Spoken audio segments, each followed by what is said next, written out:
Coming up on Arirang News. Defense chiefs of South Korea and the United States vow more military drills and cooperation. This to put the extended deterrence policy into action against threats from the north. The International Monetary Fund upgrades its global economic outlook for this year to 2.9% on the back of robust U.S. spending and China's reopening. But it revises down its projection for South Korea. At least 92 people have died following an explosion at a Pakistan mosque.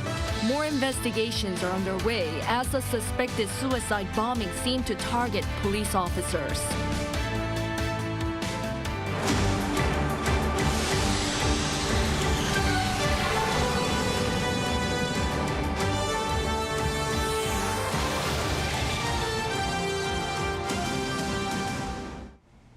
Good evening. It's 9 p.m. here in South Korea, and thank you for joining us on Arirang News.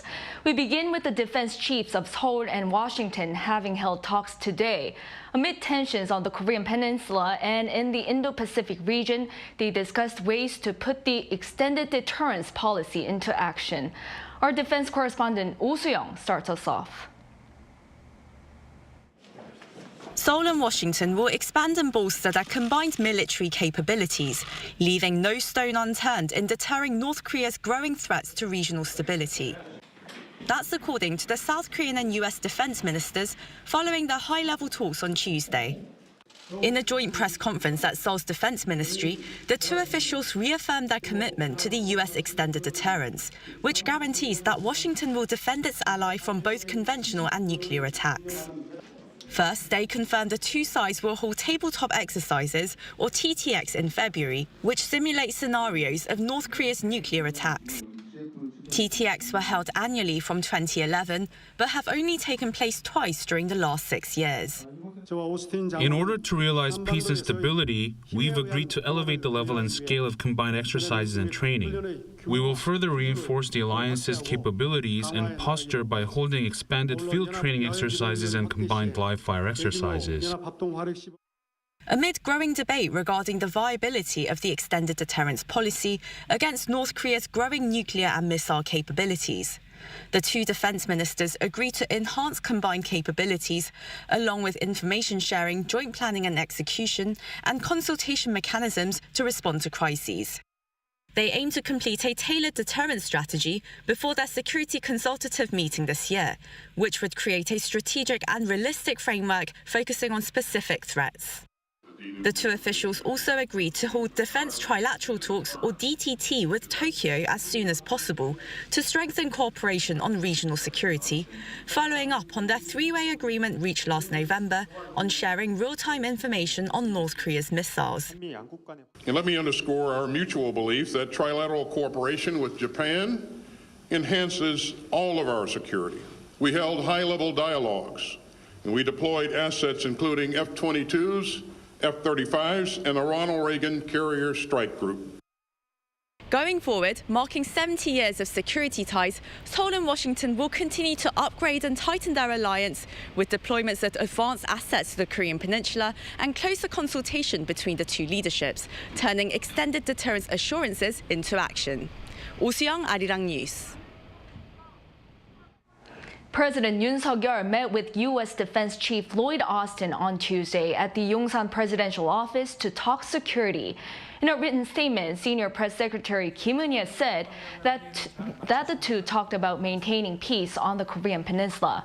President Yoon also called for a strong and effective extended deterrence from the United States and stressed the importance of combined military drills between the two countries. Lloyd Austin said that the U.S. will do its best for the extended deterrence and that the South Korea-U.S. alliance shares important values like freedom and democracy.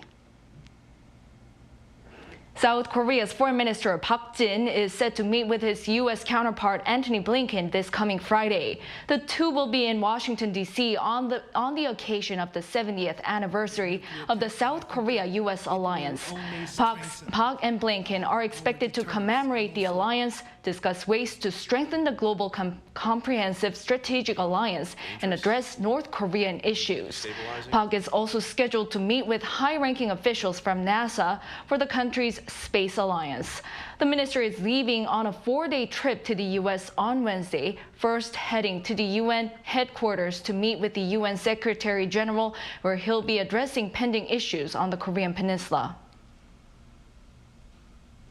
Following South Korean President Yoon Suk Yeol's recent trip to the United Arab Emirates, the administration is zeroing in on a follow-up to a $30 billion investment pledge from the UAE.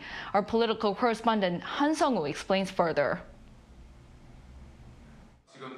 As a follow-up to his recent trip to the UAE, South Korean President Yoon Suk Yeol met with government officials and several of the nation's business leaders in Seoul, where he reiterated his support for an export-first economy driven by the private sector.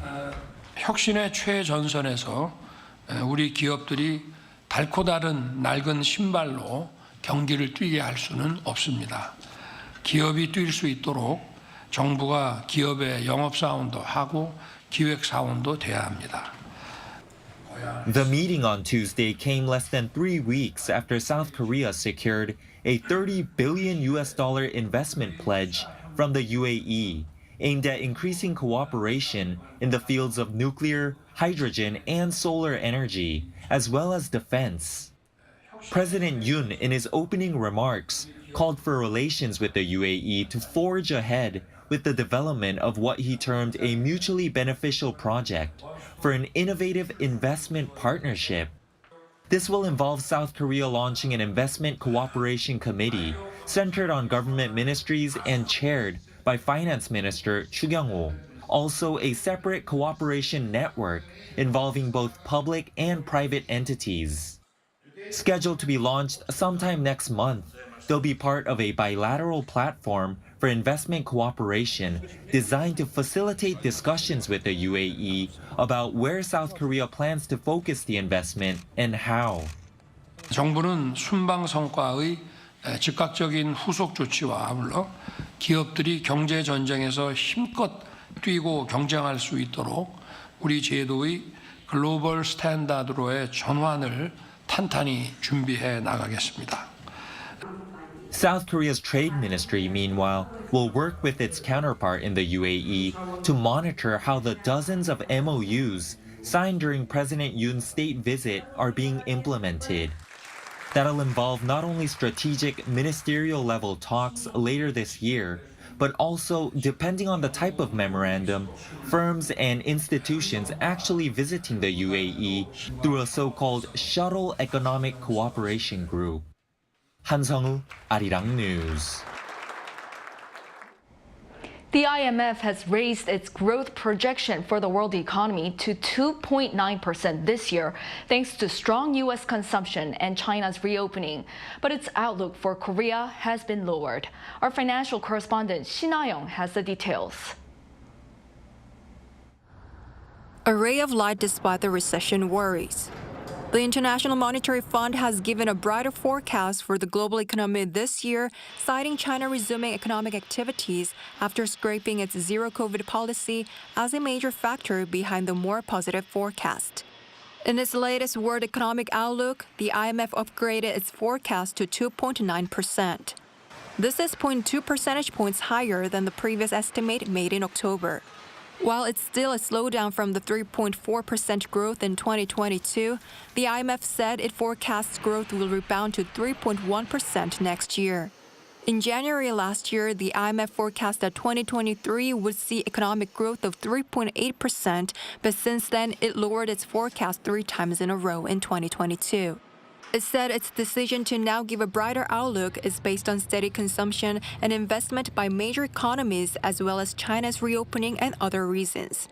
By region, the economy in the United States is expected to grow 1.4%, up 0.4 percentage points from the previous forecast thanks to brisk demand. The IMF also raised the estimate for the euro area to 0.7% on the back of a drop in energy wholesale prices. China's economic growth is expected to be 5.2%, an upward revision of 0.8 percentage points. On the other hand, the IMF lowered its 2023 growth forecast for South Korea to 1.7%.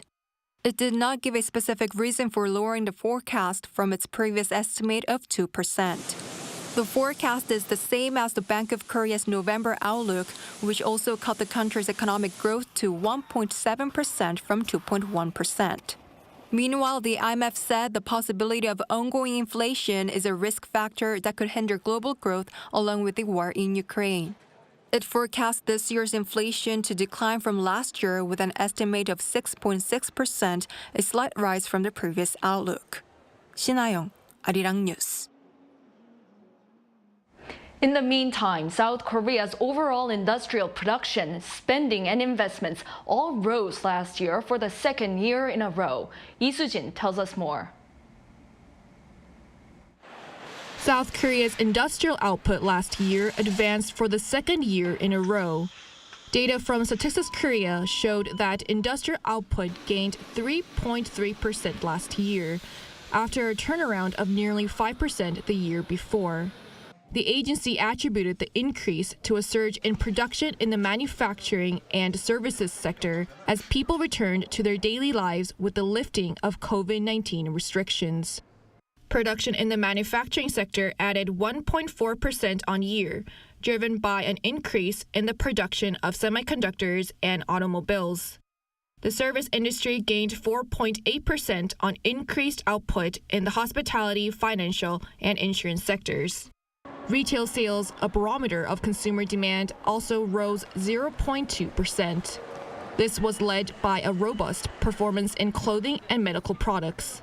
Facility investment grew 3.3% on year, thanks to increases in the sectors of machinery, cars, and transportation equipment. This marks the second consecutive year that the nation's industrial output, consumption, and investment have all seen an annual growth.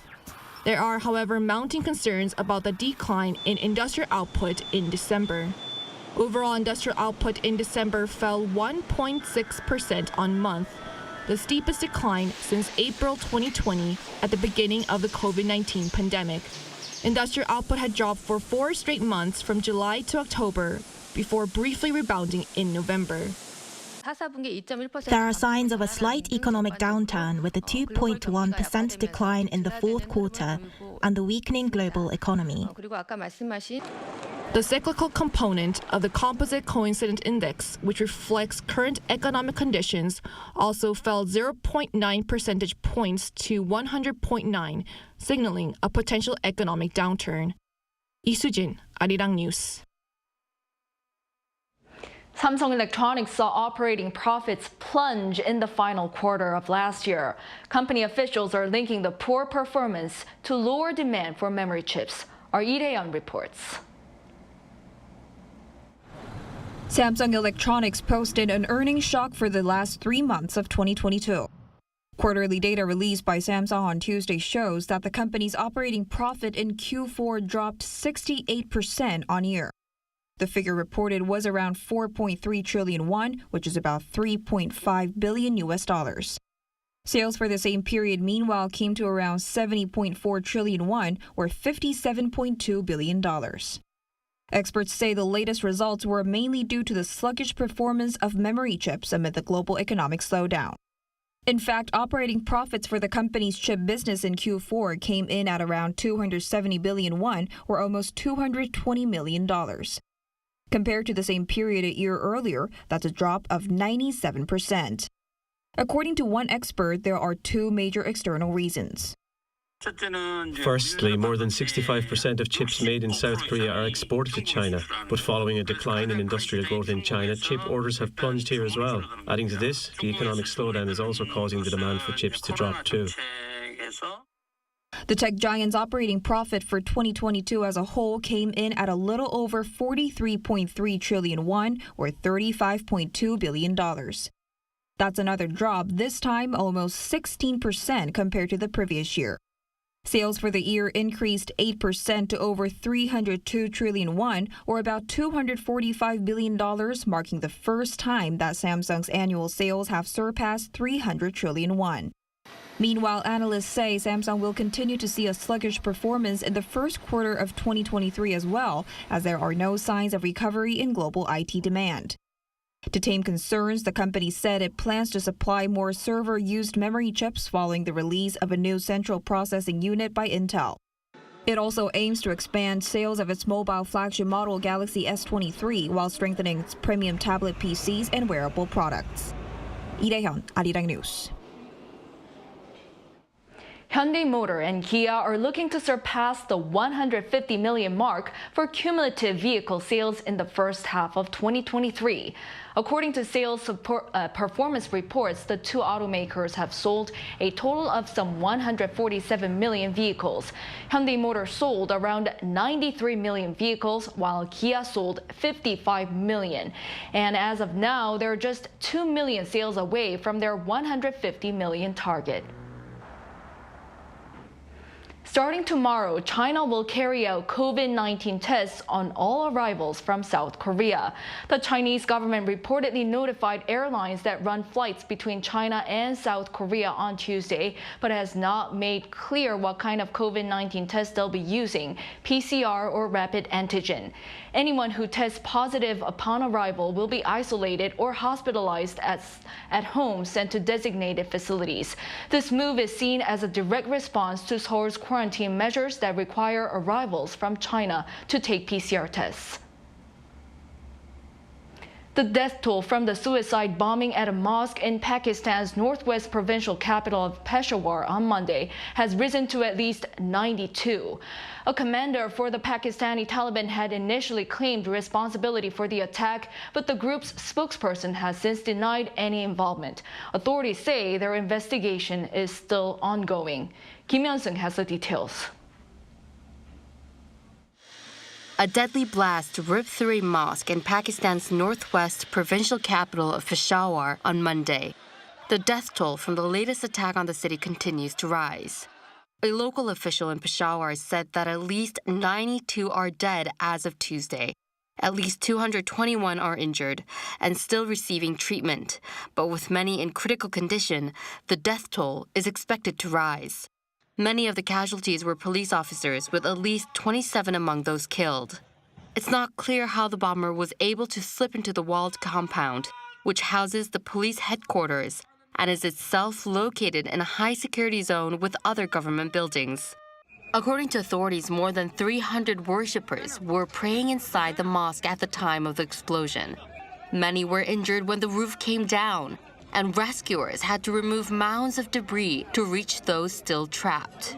Pakistani Prime Minister Shehbaz Sharif visited the injured and chaired a high-level emergency security meeting to analyze the current security situation, placing the country on high alert. Former Pakistani Prime Minister Imran Khan called the bombing a terrorist suicide attack. Sarbakaf Momand, a commander for the Pakistani Taliban, also known as Tehreek-e-Taliban Pakistan or TTP, claimed responsibility for the attack in a post on Twitter. But hours later, TTP spokesperson Mohammad Kursani distanced the group from the bombing, saying it was not its policy to target mosques, seminaries, or religious places. Pakistan authorities say an investigation is underway and have not confirmed either claim. The city of Peshawar is located at the edge of Pakistan's tribal districts that border Afghanistan and has been frequently targeted by Islamist militant groups, including Islamic State and the Pakistani Taliban. Kim Hyun-sung, Arirang News. South Korea's Ministry of Culture and Tourism has put together a travel bucket list for the year ahead, which includes a range of cultural events all across the country. There are 100 events in total, all chosen by a group of experts. The list takes people to 17 cities that showcase things like Korean culture, sports, and architecture, and includes the Busan International Film Festival and the Charasom Jazz Festival. Further information and the full list can be found on the Visit Korea website, available in various languages. The Korea Tourism Organization also plans to promote these events with what it's calling a K Roadshow around the world, starting in Tokyo next month. Girl group Twice will be the first K-pop artist to receive an award at the Billboard Women in Music Awards. Billboard announced on Monday local time that the group would be given the Breakthrough Award at this year's ceremony in March. Twice will become only the second ever girl group to be presented with an award since the awards show was established in 2007. Fans around the world can watch the ceremony through a live stream, which details to be announced closer to the date. The K-pop group's all-English single Moonlight Sunrise reached second place on the top song debut global chart on Spotify in the United States after its release earlier this month. Taekwondo has confirmed as one of the sports at the 2028 Los Angeles Paralympics. The International Paralympic Committee announced Taekwondo's participation on January 30th, alongside 22 other sports on the program. It marks the third consecutive time that the sport will feature following its Paralympics debut at Tokyo 2020. The IPC will confirm the number of athletes, weight classes, and medals at a later date. Taekwondo will also feature the 2028 LA Olympics after it was selected as an Olympic sport last year for the 8th time in a row. People living in Seoul no longer have to go to their local community center in person in order to use some of its administrative services. That's because the city has become the first public institution in the world to launch a metaverse service that saves them the trip. Jo Sung-min explains. You've just entered a virtual office of the Seoul Metropolitan Government. Let's visit the Civil Affairs Office. Here, you can consult with an official through an online chat. The city of Seoul has officially begun handling a variety of administrative tasks in the metaverse. It's become the first public institution in the world to launch such a service virtually. The Metaverse Office issues basic personal documents such as residential registration papers and vaccine certifications. It also offers advice on filing income taxes and answers questions about property taxes. Even the mayor's office is open to visitors who can freely make suggestions or propose ideas to improve the city's governance. In addition to our existing inquiry channels, it's another way to handle requests from the people. One of the services it offers is a youth mentoring program. An animated avatar inspired by the famous children's book The Little Prince appears on screen, making teenagers feel comfortable opening up about their struggles. There's also a virtual tour program of the Blue House, Lotte Tower, Seoul N Tower, and the capital's other major attractions. While officials are hopeful the new program will encourage younger people to engage with the government, they say they are trying to find out yet more ways to attract members of society who are less adapted to the digital transformation. Jo Sung-min, Arirang News.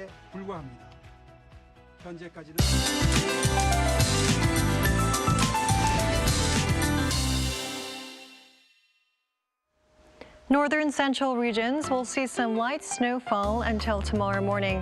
In the regions of Gangwon-do province, we'll see about 1 to 3 centimeters of snowfall. The surrounding regions may see light snowflakes flying around. For Seoul and southern Gyeonggi-do province, raindrops will be seen. With temperatures plummeting overnight, frost and ice may appear on the road, so do drive with extra caution. Meanwhile, for the East Coast, dry conditions are intensifying. In fact, dry weather advisories have been expanded to further parts of inland regions. Now, alerts are issued for Gyeongsang-do provinces and most of the coastlines. Gusty winds will also fall at times, which will be increasing the risk of wildfires, so please take extra precautions. Tomorrow, Seoul will be starting off at -2 degrees Celsius. Relatively mild conditions are expected for the daytime. Seoul will get up to 3 degrees, Gwangju 8. Busan and Jeju will be reaching 12 degrees. Temperatures will hover around the seasonal norms for the remainder of the week. That's all for now, and here are the weather conditions around the world.